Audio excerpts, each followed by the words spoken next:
Hello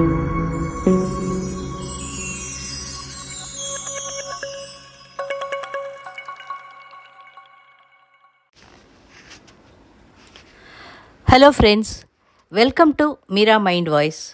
big Boss ஹவுஸில் day 45. இன்றைக்கி ராஜா ராணி டாஸ்க்குன்னு ஆரம்பித்தாங்க. காலம்புற பொறுமையாக எழுந்து பொறுமையாக எல்லோரும் வந்த உடைகளெல்லாம் அணிஞ்சு ரெடியாகி ராணி வந்தாங்க ஃபஸ்ட்டு. அடுத்தது ராஜா வந்தார். அவங்க ஒரு சின்ன ஸ்பீச் ஏதோ கொடுத்தாங்க. எல்லாமே ஃபிக்டிஷியஸ் நேம்ஸு. ராணிக்கான கம்பீரமே இல்லை சாச்சனா கிட்ட. நாள் முழுக்க பேசினாங்க, வேறு ஒன்றுமே பண்ணலிங்க. No task, nothing. நாட்டின் பொருளாதாரத்தை உயர்த்துவதற்காக களிமண் தரப்படும். அதை கார்டன் ஏரியாவில் வச்சுருப்பாங்க. இவங்க களிமண்ணை எடுத்துகிட்டு ஃபஸ்ட்டு பிக் பாஸ் சொல்லிட்டாரு, களிமண்ணை மொத்தமாக அள்ளக்கூடாது, கொஞ்சம் கொஞ்சமாக எடுத்துகிட்டு அவங்க கைவினை பொருட்கள் செய்யணும் அப்படின்னுட்டு. அப்புறம் இருக்கிறத பார்த்த உடனே, இல்லை அவங்களுக்கான களிமண்ணை மொத்தமாக நீங்கள் கொண்டு போய் வச்சுட்டு நீங்கள் கைவினை பொருட்கள் பண்ணி அதுக்கு எக்ஸ்போர்ட் பண்ணலாம், எக்ஸ்போர்ட் பண்ணி பைசா சம்பாதிக்கலாம், இது பண்ண வேண்டியது பிரஜைகள் அப்படின்னுட்டு. வேறு எதுவுமே பண்ணலை. இவங்க அவங்கள மாக் பண்ணுறதும் இவங்களை கிண்டல் பண்ணுறதும், யாரை ஒற்றனா தேர்ந்தெடுக்கிறதுன்னு தெரியாமல் கேர்ள்ஸ் தடுமாறுறதும், லிட்ரலாக கேர்ள்ஸுக்கு எதுவுமே பண்ணுறதுக்கு ஒரு க்யூவே இல்லை. என்ன பண்ணுறதுனே அவங்களுக்கு தெரியல. இந்த கைவினை பொருட்கள் பண்ணுறதுக்கு பாய்ஸ்லேருந்து ஆனந்தி, அருண், சிவா, முத்து 4 பேரும், கேர்ள்ஸ்லேருந்து சத்யா, ஜாக்லின், வர்ஷினி, அன்ஷிதா. இதை மற்ற முன்னாடி இருந்தவங்களுக்கெல்லாம் கொடுத்துருந்தா அந்த களிமண்ணை எடுக்கிறதுலையே ஒரு ரகளை பண்ணி அதையே ஒரு டாஸ்க் ஆக்கியிருப்பாங்க. இவங்க ரொம்ப அமிக்கபுளாக அவங்கவுங்களுக்கு வேணுங்கிறத எடுத்துகிட்டு பெரிய சங்க் எடுத்தாங்க கேர்ள்ஸ் டீம்லேருந்து. சத்யா அப்படியே மலை மாதிரி எடுத்துகிட்டு போயிட்டார் முதல்ல. ஆனால் அவங்களால ஒன்றும் பெருசாக பண்ணவே முடியல, ஏதோ பண்ணி வச்சுருந்தாங்க. பாய்ஸ் டீமில் இவங்க ரொம்ப நல்லா பண்ணியிருந்தாங்க. அதுவும் நிறைய டைம் எடுத்து, ஏன்னா ஹோல்டே இது ஒன்று மட்டும்தானே இருந்தது, வேறு ஒன்றுமே இல்லையே. ஸோ நிறைய டைம் எடுத்து க்ளீனாக அந்த ஃபோர்ட்டு மாதிரிலாம் கூட கட்டி எல்லாம் பண்ணி வச்சுருந்தாங்க. இந்த பண்ணினது அத்தனையும் 2 நாட்டு தளபதிகளையும் கூப்பிட்டு சாயங்காலமாக ரொம்ப லேட்டாக அவங்க இதுக்கு ஒரு ரேட் போட்டு 2 பேருக்கும் பைசா கொடுக்கணுன்னு உடனே அது ஆஸ் யூஷுவல் நடக்கிறது தானே.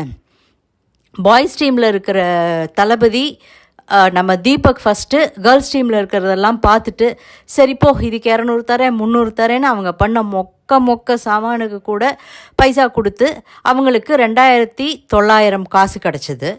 இவங்க பண்ணியிருந்த இந்த கோட்டையிலேருந்து அத்தனையும் பார்த்துட்டும் இவங்க அவ்வளோ அழகாக விளக்கம் சொல்கிறாங்க. அருண் ரொம்ப அழகாக ஒரு சிங்கம் மாதிரி, ஒரு சிங்கத்தினுடைய தலை மாதிரி ஒரு பொம்மை செஞ்சுருந்தார், ரொம்ப நல்லா இருந்தது. இது எல்லாத்துக்கும் சேர்த்து இவங்களுக்கு 3140 ஏதோ சம்திங் பொற்காசுகள். ஸோ இவங்க மெயின் அரியாசனத்துக்கு ஒரு படி முன்ன வந்துட்டாங்க அப்படின்னு அனௌன்ஸ் பண்ணாங்க. இன்னொரு மெயின் டாஸ்க் இன்றைக்கி நடந்தது நாமினேஷன் ஃப்ரீ பாஸ்க்கான டாஸ்க்கு. அது என்னென்னா, ஆக்டிவிட்டி ஏரியாவில் மேப் ஒன்று வச்சுருப்பாங்க, ஃபுல் வேர்ல்டு மேப்பு. அதில் அவங்க கொடுத்துருக்கிற பிளேசஸை பின் பண்ணி அதனுடைய நேமை கரெக்டாக எந்த இடத்துல இருக்குதுன்னு கண்டுபிடிக்கணும். கேர்ள்ஸ்லேருந்து வர்ஷினியும் மஞ்சரியும் பின் பண்ணுறதுக்கு போனாங்க. அவங்களுக்கு ஜட்ஜ் பண்ணுறதுக்கு சௌந்தர்யா. பாய்ஸ்லேருந்து தீபக்கும் சிவாவும் போனாங்க. இவங்களை ஜட்ஜ் பண்ணுறதுக்கு ஆனந்தி அனுப்பிச்சி வச்சாங்க. பாய்ஸ் டீம் 17 கண்ட்ரி கரெக்டாக கண்டுபிடிச்சாங்க. கேர்ள்ஸ் டீம் 11 கரெக்டாக பின் பண்ணியிருந்தாங்க. ஸோ அதுவும் அன்ஈவன் ஃபுல்லாக நல்லா ஒரு மாதிரி இன்ட்ரெஸ்டிங்காக அவங்க எல்லாத்தையும் கண்டுபிடிச்சி ஒட்டி முடிஞ்சு போச்சு. கேர்ள்ஸ் டீமினுடைய செங்கோலையே எடுத்து ஒளிச்சு வச்சுட்டாங்க பாய்ஸு. அதை இவங்களால இன்றைக்கி நாள் முழுக்க கண்டுபிடிக்க முடியல. அப்படி இருந்துமே வேறு எதுவுமே பண்ணாமல் இவங்களை நீ இங்கே வரக்கூடாது, நீ டாஸ்க் பண்ணு. உண்மையிலே கேர்ள்ஸ் டீம் டாஸ்க் கொடுக்குறதுனா ரொம்ப அசிங்கமாக ரொம்ப கேவலமாலாம் டாஸ்க் கொடுக்குறாங்க. 100 தடவை தோப்பு கரணம் போடு. அதுவே அவங்க டீம்லேருந்து அங்கே இருக்கிற சத்யா கோட்டை கிராஸ் பண்ணி இங்கே வந்துடுவார். இவங்க அவ்வளோ தடவை இன்றைக்கி கிட்டத்தட்ட ஒரு 10-15 தடவை அவங்க எதையோ தேடி தேடி இவங்க பக்கத்துக்கு நைஸாக தெரியாமல் வந்து தெரிஞ்சு வந்து பண்ணினப்பையும் பாய்ஸ் பெருசாக டாஸ்க் கொடுக்கல, உனக்கு டாஸ்கே கிடையாது, நீங்கேருந்து ஓடி போயிடு அப்படின்னு திருப்பி அனுப்பிச்சாங்க. இப்படியெல்லாம் பண்ணிகிட்டு இருந்தாங்க. இது முடிஞ்ச உடனே சரி இப்போது தற்காலிகமாக நிறுத்தி வைக்கப்படுகிறது அப்படின்னு பிக்பாஸ் சொன்னதுக்கு அப்புறமா பெருசாக இவங்க என்னமோ சாதிச்சிட்ட மாதிரி சாச்சனா ஒரு சத்தம் போடுறாங்க. அங்கேருந்து வந்து எங்கள் டீம் எல்லாரையும் நீங்கள் எல்லோரும் கிண்டல் பண்ணியே தான் நீங்கள் கேம் விளையாடுவீங்களா, பண்ணுவீங்களா, போவீங்களா? ஏமா உங்களால் விளையாட முடிஞ்சதுன்னா விளையாடுங்க, விளையாட முடியலன்னா அடுத்தவனை மட்டம் தட்டி நீ என்ன பண்ணுறன்னு ஏமா புலம்புறீங்க? லிட்ரலாக இவங்களுக்கு ஒன்றுமே என்ன இனோவேட்டிவாக பண்ணுறதுனே தெரியலையா, என்ன புரியல. இதில் ஒரு எதுவுமே தெரியாத ஒரு இவர் மாதிரி ரஞ்சித் ஒரு பக்கம் மேக்கப்லாம் போட்டுட்டு அப்படியே ஒரு ரோபோ மாதிரியா இல்லை ஜாம்பி மாதிரியான்னு சொல்ல தெரியல. அவர் ஒரு பக்கம் அலைஞ்சிட்ருக்காரு. ராஜா கிட்ட வந்து உங்கள் அப்பா செத்து போனதில் ஏதோ ஒரு இது இருக்குது, அதை நான் வந்து ஆதாரத்தோடு நிரூபிக்கிறேன், அவர் போய் சேர்ந்தே 10 வருஷம் ஆயிடுச்சுன்னு சொல்கிறாங்க. அது எதுக்காக அந்த ஒரு ட்ராக்கு புரியல. என்னமோ விளையாடிட்டுருக்காங்க. ரியலி இந்த டாஸ்க்கு கொடுத்தது ஏண்டா கொடுத்தோம் அப்படின்னு நினைக்கிற அளவுக்கு விளையாடிட்டுருக்காங்க. அட்லீஸ்ட்டு நாளைக்காவது திரும்ப பிக்பாஸ் களத்தில் இறங்கி எதையாவது பண்ணுங்க, ஏதாவது இந்த மாதிரி பண்ணுங்க அந்த மாதிரி பண்ணுங்கன்னு அவரே இன்ஸ்ட்ரக்ஷன்ஸ் கொடுத்தால் ஒழிய இவங்க சரியாக பண்ண போகிறதில்ல. ஆனால் இன்றைக்கி நாமினேஷன் பாஸை இவருக்கு கொடுத்துட்டாங்க. யார்? சிவகுமாருக்கு. ராணவ் கேட்டான், ரயான் கேட்டான், ஈவன் ஆனந்திக்கு கூட இவங்க கொடுக்கலாங்கிறதுக்காக தான் இவங்களோட ஆனந்தியவும் உள்ளே அனுப்பிச்சார் பிக்பாஸே சொல்லி நீங்கள் டிஸ்கஸ் பண்ணிவிட்டு வாங்க அப்படின்னுட்டு. சீரியஸாகவே இன்னி வரைக்கும் இருக்கிற வெளியில் சொல்கிற இந்த நியூஸஸ் படி பார்த்தா ஆனந்தி தான் ரொம்ப டேஞ்சர் ஜோனில் இருக்காங்க. ஆனால் ஒரு மாதிரியாக முடிவெடுத்து எல்லாருமா சேர்ந்து சிவா கொடுத்துட்டாங்க.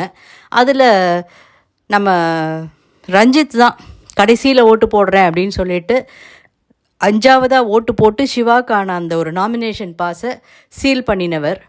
எப்படியும் சிவா டேஞ்சர் ஜோன்லலாம் இல்லை, சிவாவும் டேஞ்சர் ஜோனில் இல்லை, ராணவும் இல்லை, ரயானும் இல்லை. ஐ டோன்ட் நோ, மேபி அவங்களுடைய கணிப்பாக இருந்திருக்கலாம். அது யாருக்காவது கொடுக்கணுமேன்னு தூக்கி கொடுத்தா மாதிரி கூட இருந்தது. ஸோ இதுக்கப்புறமா பார்த்தா அர்த்தராத்திரி 1 மணிக்கு சாச்சனா அண்ட் இவங்க எல்லாமா போய் பாய்ஸ் டீம்லேருந்து அவங்க எல்லோரும் வெளியில் ரிலாக்ஸ் பண்ணி நிறுத்தப்பட்டு விட்டது டாஸ்க்கு. வெளியில் எல்லோரும் உட்காந்து ரிலாக்ஸ் பண்ணி சாப்பிட்டு இது பண்ணிகிட்ருக்காங்க. இப்போ போய் அவங்களுடைய செங்கோலை திருடுறேன், வாழை திருடுறேன், இன்னொன்று திருடுறேன்னுட்டு ஹோல் ஹவுஸில் யாரும் இல்லை, எல்லோரும் கார்டன் ஏரியாவில் இருக்காங்க. ஆனால் சாச்சனாவும் பவித்ராவுமா எல்லாத்தையும் திருடிட்டு வந்து நடுப்புற கேப்டன்னு தன்னை சொல்லிக்கிற மஞ்சரியும் இவங்க கூட சேர்ந்து இதை வந்து ராணவ் பார்த்துடுறாரு. திருப்பி கொடு அப்படின்னு கேட்கும்போது நீ எடுத்து வச்ச எங்கள் பொருட்களை கொடுன்னு அவர்கிட்ட ஒரு டீல் பேசி ஹோல்டே பாதுகாத்து வச்சுருந்த கேர்ள்ஸ் டீமோட செங்கோலை வாங்கி இவரோடதை திருப்பி கொடுத்து ரயான் வந்து கேட்குறாரு, டே என்னடா பண்ணுற, வெளியில் வந்து எல்லாருக்கிட்டையும் அட்லீஸ்ட் சொல்லியிருக்கலாம்லாம், டிஸ்கஸ் பண்ணியிருக்கலாம்ல, இந்த மாதிரி என்னடா பண்ண, ஹோல்டே பண்ணதுனால எஃபர்ட்டே போயிடுச்சேடா அப்படிங்கிறாரு. இவங்க எல்லாம் அவரை வச்சு அந்த அளவுக்கு சிரின்னு சிரிக்கிறாங்க. அப்படியும் அந்த ராணவுக்கு புரியலையா இல்லை புரியல மாதிரி நடிக்கிறாரா தெரியல. நாளைக்காவது ஏதாவது உருப்படியாக பண்ணுவாங்களா, வெயிட் பண்ணி தான் பார்க்கணும். இது 1 ஹவருக்கே வேலை இல்லை, இதில் 24 ஹவருக்குள்ள யார் பார்க்க போகிறாங்க இந்த டாஸ்க்கை? இந்த வாரமும் இப்படி தானா? பொறுத்திருந்து பார்ப்போம். இந்த காணொளி உங்களுக்கு பிடிச்சிருந்ததுன்னா லைக் பண்ணுங்கள், ஷேர் பண்ணுங்கள், சப்ஸ்கிரைப் பண்ணாதவங்க சப்ஸ்கிரைப் பண்ணிங்க. தேங்க்யூ.